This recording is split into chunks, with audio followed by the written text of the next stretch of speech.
Aloha, ladies and gentlemen. This is Lumpy Lumbaca, and welcome to another CTGo podcast from the Daniel K. Inouye Asia Pacific Center for Security Studies. Our guest today is Mr. Dave Eubank from Free Burma Rangers.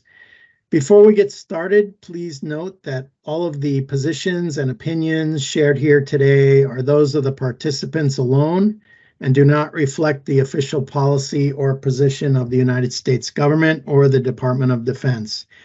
And with that, let's get started. Dave, it's great to have you here. Thank you, Lumpy. Great to be involved and an honor. And I love your program there. All right. So we'll jump right into it. If you could tell the audience a little bit about yourself, your background, and your organization. Yes. I was born in Texas. My dad was a Korean War vet and then was in the oil business. My mom was an actress. They both got married and left acting and the oil business, became missionaries in 1960 when I was born. And then they came to Thailand. And so I came with them as a 9-month-old. So I grew up in Thailand. My first language was Thai and the second was English, and grew up out in the outback.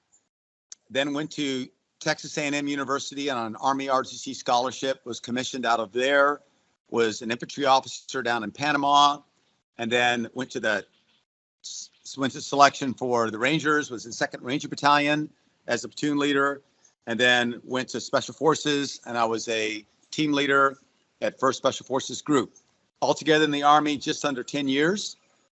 Got out to go to seminary to serve God in a different way. I mean, you can serve God in any profession, certainly the military, but I decided to serve God in a different way and went to seminary.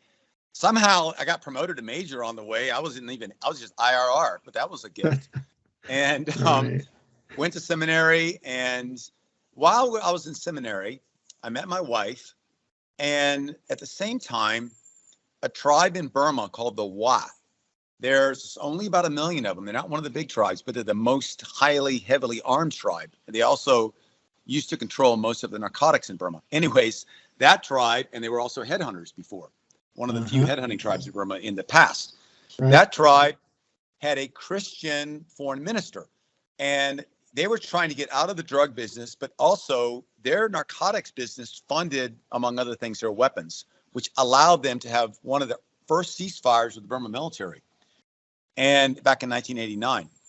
And so they said, we don't like this arrangement. With the U.S. government help, the foreign minister came from Burma to Thailand, met my parents who are long-term missionaries here. They've been here 63 years now, and said, could someone help us? The U.S. government didn't really have a response, neither did the UNDP.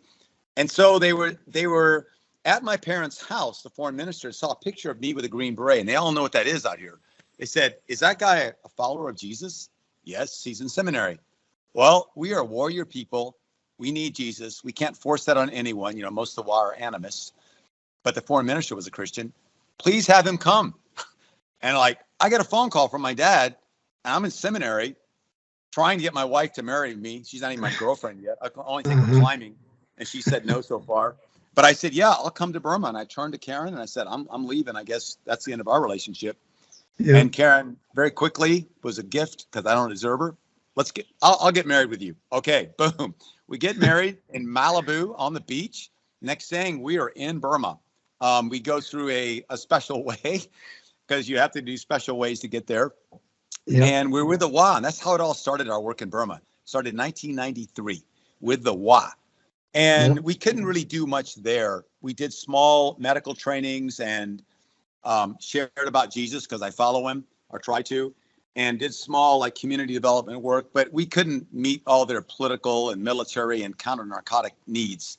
It's a whole complex issue of its own.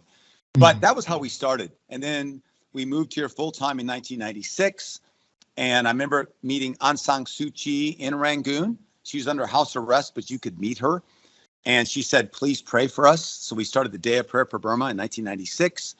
The ethnic leaders that we began to meet, other ethnic leaders like the Karen and the Karenni and the Shan, I met them in the jungles. They said, can you help us work for unity? So we started something called the Ethnic Nationality Seminar. Every major tribe in Burma came. This was 1997. And we made an agreement between the tribes and Suu Kyi, who was still under house arrest, the leader of the democratic movement in Burma. And so we started this unity movement. We didn't start any unity movement. We were part of the latest phase of it, I should say. Okay. And in the middle of that 97, the Burma military launched one of the biggest offensives they had launched to date. And 500,000 people were displaced in Karen, Karenni, and Shan State in eastern Burma in a period of about 6 months in this offensive. And I was in the middle of it because we're doing this ethnic unity program. And I remember seeing people fleeing, like thousands fleeing, and thinking, well, what can I do? And I thought, well, if I help one person, they'll be glad, I'll be glad. I'll do that. And I got some backpacks of medicine. I'm not a medic. I was a special forces officer, which meant and means still I know less than almost anybody. And I'll help while I can. And out of the jungle came this medic. And he had fatigues on, hand grenade, M16, huge smile, mouth full of betel nut, big gold earring, looked like Johnny Depp, Pirates of the Caribbean, that kind of guy, except for real. And he goes, my name is Ilya. I'm a medic. Can I help you? Oh, yeah. And we just started helping people. This is 1997. And from that grew what later became known as the Free Burma Rangers. And he helped me develop the motto, which is the back of our shirt, which is love each other, unite and work for freedom, justice, and peace, forgive, don't hate each other, pray with faith, act with courage, never surrender. And as we went we're not a militia or an army. It's not our job to fight the Burma army. We're not pacifists, but our job is helping. As we began to help people and get the news out what was happening, the ethnic resistance, the KNU, the Karen National Union, the Karenni, the Shan, others said, hey, can you build these frontline teams?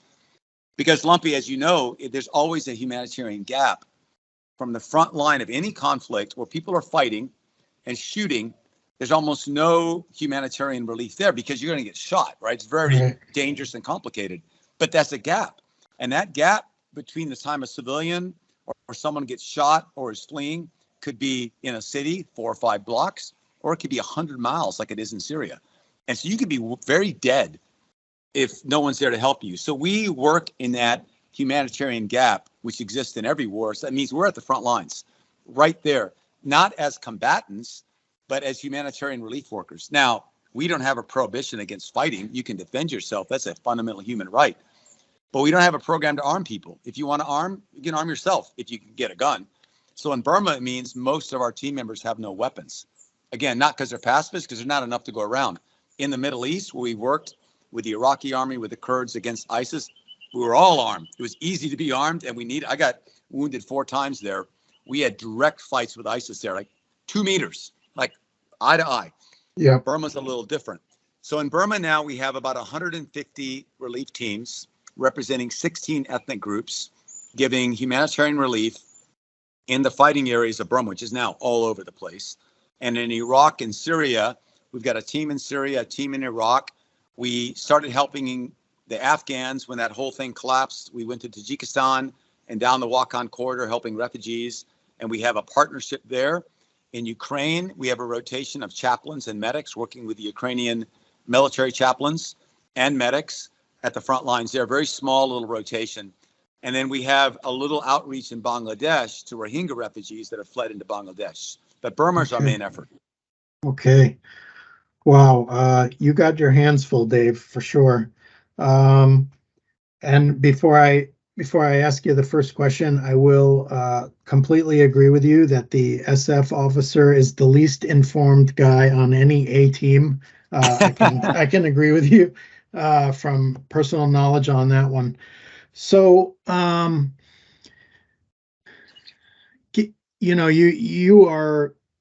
you've got your hands in so many different parts of the country right now, involved with so many groups. You got so many teams on the ground, and we'll just start with Burma to begin with, and then we'll talk a little bit about the other countries that you have outreach in. But the situation in Burma on the ground today is, it's getting more attention. People seem to think that maybe the tide is turning. Could you share, since you have probably some of the best on the ground truth about what's happening today. Could you share with, the listeners any insight about the current situation? And I know you don't have a crystal ball, but where you think things may be going? Yeah. So we spend, most of our 30 years out here have been in Burma, usually 8 months a year at least, just walking that ground. And in the last 2 years since the coup, spent most of the time there. But, Lumpy, that means I just know where I walk around and look, and I know what our teams see. Fortunately, our teams are all over, but we know like what privates know. And so it is limited how much we know and what we know, but we do know what's happening on the ground where we go. And what I see is two things happening at once. One is the Burma military coming the speed and the force I've never seen in 30 years. And the fighting heavier than it's ever been since World War II. That's what's happening right now in Burma. And the Burma military is supported by Russia, China, North Korea, Iran, other countries. And so they have a lot of hardware, Karakoram fighters from China, Yak-130s and MiGs and Sukhovs from Russia, Hind attack helicopters. I mean, I've been directly shot at by all of these. And watching a Hind just come in on us firing rockets and their gun, pretty terrifying is the right word, because you had nothing to stop it. And just pouring on MLRS systems, artillery, mortars, sometimes armor. And I've never seen the scale of this violence. And I think it's born of the ability to project this violence, but it's also born of the desperation the Burma military feels. Because, brings me to the second point, if we're facing the biggest fighting and the most ruthless onslaught we've ever seen, 3 million people displaced since the coup alone, that's 2 years ago. That's on top of many, many millions displaced. Just 3 million in 2 years and thousands killed. I've lost over 30 of my team killed. We're humanitarian relief workers, shot, blown up, bombed. I was wounded last year there. So it's at another level. And that's the bad news. The good news is the other factor that I've never seen. There's a new unity in Burma that we've never seen before. And this unity cuts across social, political, economic, racial, religious, tribal, ideological lines. And this unity is against the dictators. And it includes, for the first time in history, a majority of the Burman people, at least in spirit. There was a student uprising. Those are students, but these are everybody, right? Or representing everybody. I shouldn't say everybody, because the Burma military still has its own support base. But it's a unity that cuts across all these lines. I've never seen it in 30 years. I've never read about it in the entire history of Burma. I don't think it's ever happened, where you've had people united together, and you have Burmans and ethnics working together in a way they've never done. Now, it's a unity against the regime. It's a unity for democracy and a federal form of democracy. That's brand new across all lines. But what it's not highly coordinated unity to work together to accomplish a purpose. It's kind of like if everybody in the city hates you and you drive through and they all throw rocks at you, you could think it's a coordinated action. No, everybody doesn't like you. So every block you go to, they throw rocks at you. So Burma, even though almost every group is fighting in one form or another against the regime, they're not that coordinated. They're in agreement, but the coordination, there's no central leadership of the resistance anywhere in Burma. It's each group doing it. Now, at the same time, what I see happening with these two factors, Burma military just lashing out, I think it's out of fear, because they've never had their own population rising up against them at this scale. And it's fear and trying to head it off and stop the Burmans and stop the ethnics. At the same time, you have this unity of all these groups fighting together. And you have new groups of PDFs, People Defense Forces, that didn't exist before. There's over 1,000 PDF battalions of Burmans who are fighting against their own government, and often successful. And what that equals is this. Burma military now only controls about a third of the country. 2/3 of the country, you and I could go to almost anywhere. You and I, being Americans, we could go. Right. And they don't control, they've lost control. They have a third of the country. Now, put that in perspective, though. They're still stronger than any force out there, the Burma military. They can still go anywhere they want, any day they want, but now it would take multiple battalions. They can still go. You can't stop them. They go, and they control every piece of strategic terrain, every major industry, every major border crossing, every major city is still controlled by the military. But the spaces in between, the 2/3, they don't control it. And so, means you can move freely back and forth. Now, there's no answer for their air. When they come to bomb you, and they do multiple stories. I remember one day we were under bombing for about 8 hours. Can you imagine 8 hours? That's a lot of airplanes in the air. Yeah. There'd be two fighters coming, and they'd do this yo-yo. One would dive on you and drop bombs and fire rockets and peel out. And when you try to get away, the next one would come in. And then after an hour of that, 2 more planes would come on station. These 2 would leave to refuel, and these guys would hammer you. And they just kept doing this. I thought, wow, they've got a maintenance situation going on I didn't know they had. I don't know how long this will last, but they can project their power anywhere they want, anytime they want. It takes a lot more, and they don't control most of the terrain. So I think what I see in Burma is it's really, I can't say, who's going to win this. I can't predict that, because the Burma military still has a very strong military support base. They have many families and businesses that are integrated. It's a long culture of the military. So I can't predict they're just about to fall. I had a friend, a Karen friend, and a local friend here just went to Rangoon and Naypyidaw, and they said, Dave, you wouldn't think there's a war there. Everything's working. Everything's working in that central area. So I think we're really in this contest right now between the people that want change and the government trying to hold its own. But they've definitely lost territory. Okay. I can relate to that somewhat, not in Burma, but elsewhere where, you go to certain parts in countries that have wars going on in them, and the people in the cities don't even really think about it much. But, I got a million questions I could ask you about that, but in order to, in the interest of time a little bit, one follow-on question, Dave. Let's just hypothesize for a moment that the military falls somehow, one way or another. The ethnic groups have a common enemy at this point, and like you said, they don't really have unity, but they just have they're working towards a common goal against a common enemy. But if the military fell, what do you think that means for Burma? Does it just go into fractured chaos because the ethnic groups then go back to, trying to fight for their own agendas, or is there a chance for some kind of unity or peace? I was just talking with our teams. We train new teams every year, and I said, our main purpose is love. In the battlefield. This doesn't mean you don't fight someone who's trying to do something wrong. That may be the most loving thing you can do, but it's love. And we have no rank, but you have influence in love. And when this is over, that influence of love is going to be very important between all the different groups wanting to have freedom at their own definition. Everyone is cognizant inside of the fractures that exist between them and the dangers that will happen if they win. And everyone is talking about this. And what I see positive is that this is a discussion. How are they going to share? And what I see positive too is the very practical outworking right now of building a new democratic Burma. And what I mean by that is there are thousands of Burmans, doctors, electricians, engineers, PhDs in the jungle with the ethnics now in scale for the first time. Most of the hospitals in the jungle, every hospital, for example, in Karenni State, every single one's been bombed by the regime. Every one of them. Every hiding place that the hospitals moved to got bombed except for one. Every clinic's been bombed. Well, these are mostly staffed by Burmans who, after the coup, joined the civil disobedience movement, not to fight, but in resistance.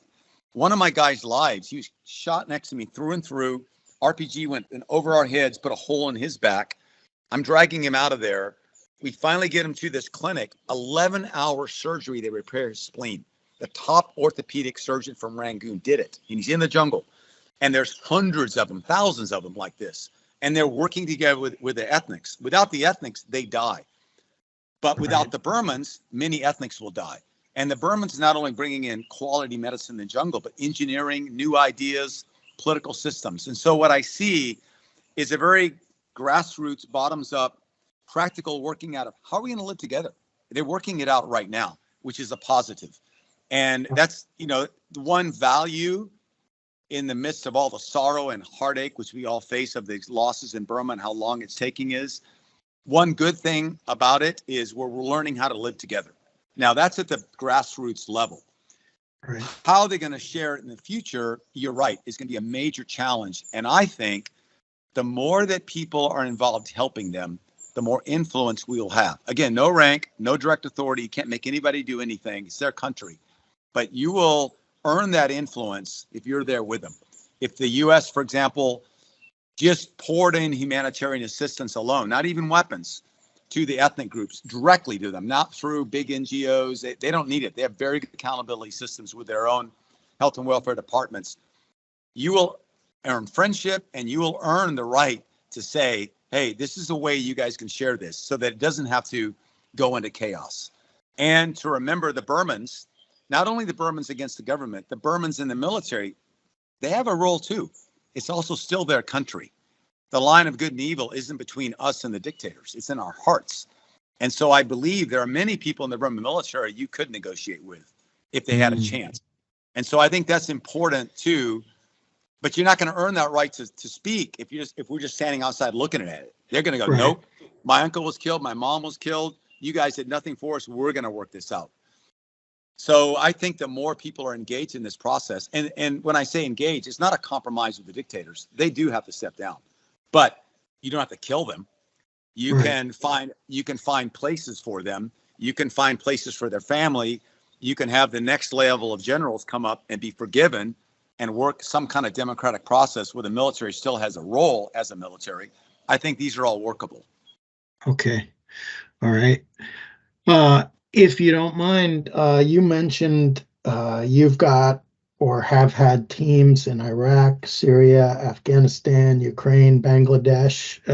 Anything you'd like to share about any of those activities going on? Yeah, we've been in Burma 30 years. We love the people. My kids all grew up there. They're in college now, but all their aunts and uncles are in Burma. They learn to ride, shoot, swim, do everything. They love the people there. And we follow Jesus. But I wanted to say something to clarify that. We're not a religious organization. Free Burma Rangers has atheists, agnostics.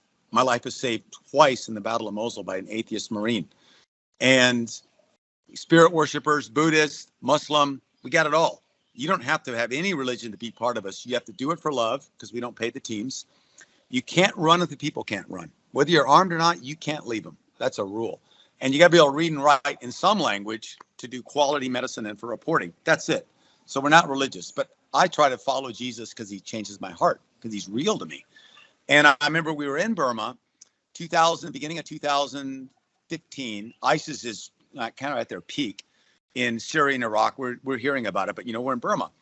And I get an email by satellite. We have a little satellite, a BGAN, little backpack sat system from a friend of mine. He goes, Dave, you guys are an organization that aren't led by fear. You don't have rules. There's no humanitarian organization at the front lines in Iraq. And the Yazidis up on Sinjar Mountain are getting smoked. And the Kurds are getting beat up. And yeah, there's groups in the back, but nobody's at the front.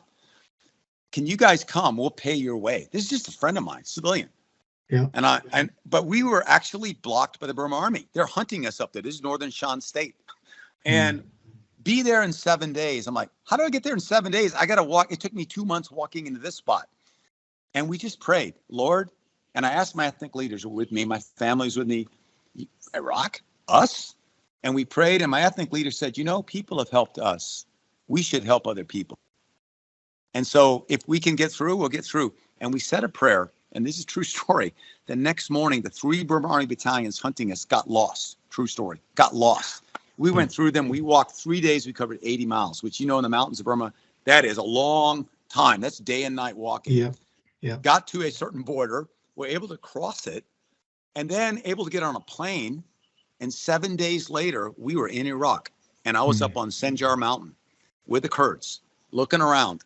And with my son, and the Kurdish general said, you brought your son, your most precious thing. Pete was 9 then. And I give you my most precious thing, my country. Thank you for helping us. And, we don't bring our kids into places we think they'll likely get shot, but there's always family in war zones. So our family is with the other families that are fled. And then I'm working with my medics at the front line. My family's not at the front line. They're back where families are. But, you're living in tents or on the ground or whatever. And we started working there on invitation, first from this American Christian friend named Victor Marks, wonderful guy. And then by the Kurdish government itself, working with their Peshmerga and the Ministry of Defense and then Ministry of Health, doing medical programs at the front lines, my family with IDPs in the back, me with Karen medics. That's all I had is medics from Burma. So we had these like 8 medics from Burma with flip-flops chewing betel nut, but they're great. They're like 18 Delta plus guys, working with the Iraqis, and they loved them. And then we were invited by the Iraqis into the Battle of Mosul, and there were big NGOs that we're very close with that can't, by their own rules, work at the front line, but they have all this provision, they can't deliver it. So they asked, hey, can you guys deliver this and do all the proper accounting? It's our stuff and we get the credit, but you guys can feed the people. Yeah, man, because we're with the Iraqi army in the front. So we worked with the Iraqi army through the entire Battle of Mosul. Again, faced ISIS many times. I was shot once, wounded 3 other times by grenades and a suicide bomber. One of my team was shot and killed. 3 other of us wounded. I lost many Iraqi friends. But through that, a bond of love really grew between us and the Iraqis. And again, when they saw my family, they said, you must think that Muslims have just as much value as American Christians because your kids are with our kids. Yeah, I don't want my kids to die, just like you don't. That's why they're back over here. But my kids are with your kids. My wife's with your wife. Wow. And then our medics, little ethnic guys, they're so humble and able. One of my guys is the champion kickboxer of Burma. And that is pretty awesome because they're kind of pushing him around because he's small. And then he's laughing like Jackie Chan. And they say, show us what you can do. And all of a sudden, whoa, whoa, whoa, whoa, whoa. His legs are everywhere. They're like, oh, my gosh. And it really loved each other. And I'll finish it with this. General Mustafa at the end of the Battle of Mosul said, my country was losing. I prayed to God for help. He sent me the worst thing, an American Christian. But he said, thank you for showing us what it means to follow Jesus. And we lost a lot there, but we were able to work with the Iraqis. And I guess I want to add this, and the Americans. I was out of the Army a long time, but General Scott Eflant, who was the 1-star in charge of Mosul, back and forth with General Richardson, they're both armor guys. I could call them for help, for smoke, for other things, and they did it. They saved so many lives, the American military did, helping us. For example, we need to obscure ISIS so we could rescue some kids. They're dropping 155 white phosphorus because that makes the best smoke screen for us. They took risk, but they saved lives. And it was a great relationship. General Scott Efline said, Dave, you're our 2-meter drone down there. I have no authority. No one's going to fire in my command. But we have this relationship. I can describe what I see. The enemy is there, 300 meters. I'm at this 10-digit grid. They're at that estimated 6-digit grid at 57 degrees. The flot is here. They're all bad guys there, man. They're killing us. Yeah. And we had this wonderful relationship with the American military. And I'm really grateful for that because what I saw the American military do against ISIS was crucial. They weren't on the ground fighting. They were in the air and artillery and airstrikes, very precision, very careful to avoid civilian casualties, very effectively supporting the Iraqis and the Kurds. All right. And I got a question just comes to mind, Dave, and this, I don't mean to this isn't a curveball. It's not meant to be at all, but you have talked about some of the very tactical and operational things that you guys have done on the ground, whether it's in Burma or Iraq or elsewhere. Can you share how you think does that translate to strategic effects or outcomes at the larger level above where you guys are on the ground? And if so, how do you think that might translate to more strategic effects? Man, I'm not sure I can answer that correctly. I didn't quite understand the question. Okay, yeah, no worries. So cumulatively, you've been engaged in so much action on the ground. Let's just take it in Burma, for example. How does that translate, let's say, nationally across the country, or if it does at all, do you think? Does that build a momentum bigger than what's happening on the ground and start to grow into a more powerful thing at the, regional or national level, do you think? You mean our actions? Yes, sir. Okay, yeah. Well, our actions are very small, as you said, tactical. Right. The results then are very deep, but it's influence and its example and its relationship. So, for example, our ethnic Karenni, I was talking to them, and Burmans, because the Burmans have joined us now. We never had Burman teams before. Now we have many Burman teams. They said, Free Burma Rangers, if you're a Free Burma Ranger in Burma, you can go anywhere and be accepted by anyone. Crosses all ideologies and all skin colors and all races, because it's a movement of love and freedom. And you're putting your life in line to help others, and you're supporting the local resistance groups and their aspirations, but all through the context of love and justice and reconciliation, which means forgiveness. But you're not shying away from war, but you're standing in the middle of it in love. Right. And so that gives you credibility everywhere. And that influence, for example, General Baja, he's commander of one of the top commanders of the KNU, my feeling, one of the top tactical commanders in Burma and strategic.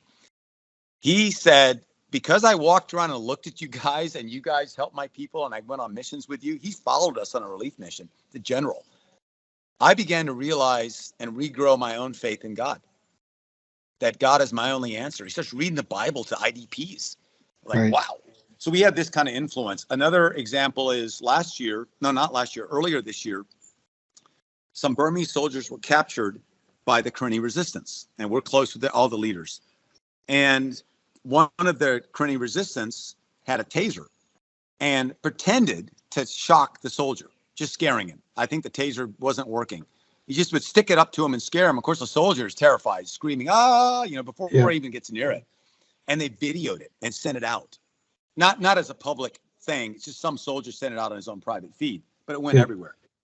So I called him up and I said, hey, number one, torture is evil. It's of the devil. And it doesn't just hurt the person being tortured. The person who does the torturing is probably even more damaged psychologically. Second, don't be surprised what they do back to you. Third, you lose credibility to everybody. Fourth, we, the Free Burma Rangers, cannot support you if you do that kind of thing. Please, all you got to do is face it dead on. Don't hide it. Don't make excuses. Just publicly say, we're sorry. It's wrong. It's not what we do. The leader of the Korean National Defense Forces, the General Maui, 2 days later in English and in Burmese, in the official seal said, this was an act of torture that we are completely against. We apologize to the Burma soldier who actually wasn't hurt. He says that to be clear. But we apologize to him for the fear and distress we caused and this evil nature. And we apologize to the Burma military and all people. And we will take disciplinary action against this. It's not our policy. Wow. That's the only kind of thing. And we couldn't make him do that. That's relationship. So that's how it translates into something bigger. Or like when one of the top KNU leaders asked me, should we work with a national unity government? Are they for real? And I said, they're for real. They don't have much power, but they represent a certain strata of Burma that was duly elected. Yes, work with them. You have nothing to lose. Okay, because you said we should, we will. That's just relationship. So I think strategically, we have no authority. We have no direct power. We just have the ability to be friends and to share things we hope will help them, to always look at, it's not just about beating the Burma army. You got to do that, of course. You got to beat them enough for somebody to talk. You got to beat them enough for the dictators to step aside. But what are you going to do next? And also remember, if it doesn't have love, you're going to have your own internal problem. It's not just the Burmans that are going to be your problem. You're going to have your own internal problem. So we have that kind of, I guess you'd call it soft relationship. That's all we really have.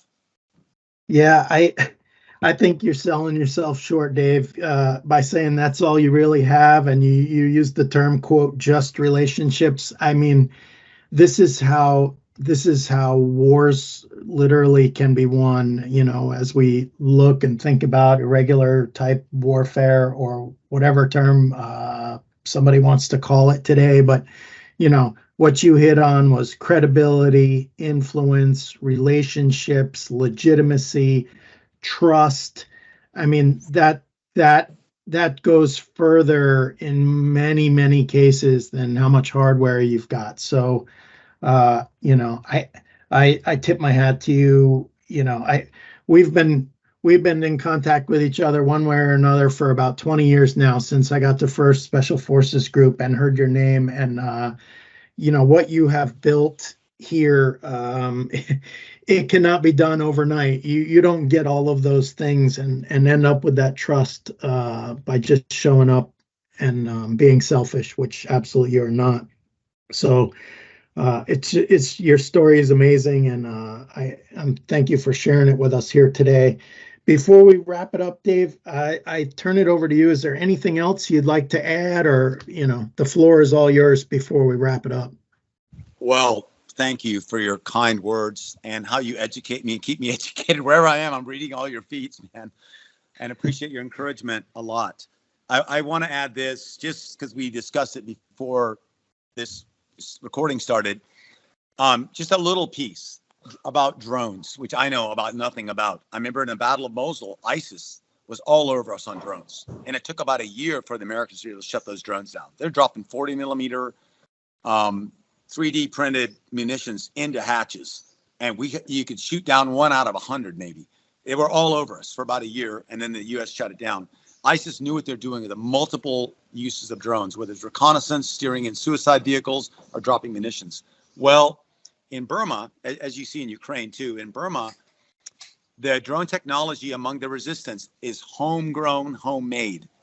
And regardless of what people have said, oh, it's foreign influence. No. These are Burman engineers who have, out of desperation, gone on the open market, Lazada, wherever, and bring in drones and fabricate munitions, fabricate and engineer their own ISR platforms that are very sophisticated and very useful. That's kind of a tangent. I'm just throwing that in to say, yes, there's no foreign advisors doing that. These are doing it on their own. The other thing is there's really no major outside support for resistance in Burma. Most of the weapons are homemade. They have some really lousy ones they buy from other countries like China. Look like they're almost like an airsoft hybrid with a fake M16 with a real kind of barrel. You know, 500 rounds later, it breaks.